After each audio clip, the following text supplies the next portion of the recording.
Kar yar gar üstüne aman yar gidene yar yar yar yar yandım. Yar sevmiş yar üstüme, yar sevmiş yar üstüme, yar sevmiş yar üstüme, yar sevmiş yar üstüme. Varsın sensin neyleyim aman yar gidene yar yar yar yar yandım. Kut yemiş nar üstüne, kut yemiş nar üstüne.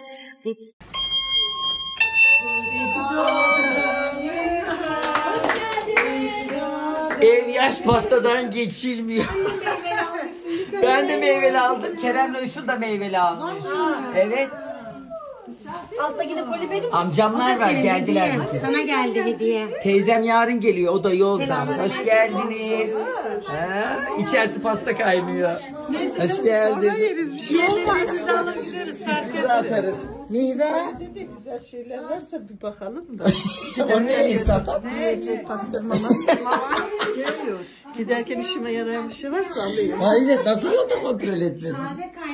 Teşekkür ederim. Şey çek, yazısını çek. Ben ona bakacağım şimdi. Şunları bir çek hadi. Dur pastaya bakacağım. Hoş geldin. Hoş geldin.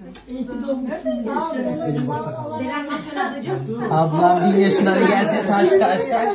İyi ki doğdun taze kaynana, bu benim notum. O da Kerem'le iyi ki doğdun anneciğim. Vay vay vay vay. Ev pasta kaynıyor. Daha var.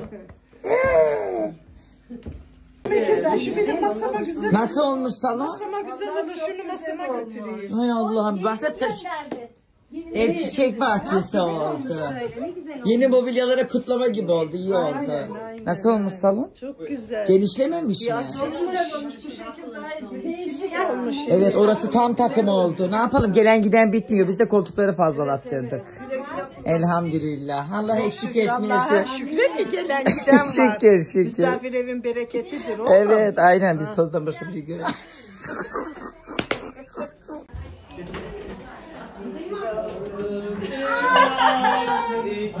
Gelme bahanesi oldu. Bugün ev ana baba. Allah'ım. Surprise. İlk doğum günü bebeği. Nasıl seviniyor komşularım bak. Peki herkesin meyveli pasta alması. Sen seviyorsun diye. Çikolatalı alsaydık. Evet, İmran Hanım bugün şeker komasına girmezseniz iyidir. Hoş geldin tatlım. İzmit'ten. Hoş geldiniz. Herkes burada diyorum ya, yeni eşyaların içine sıçtılar.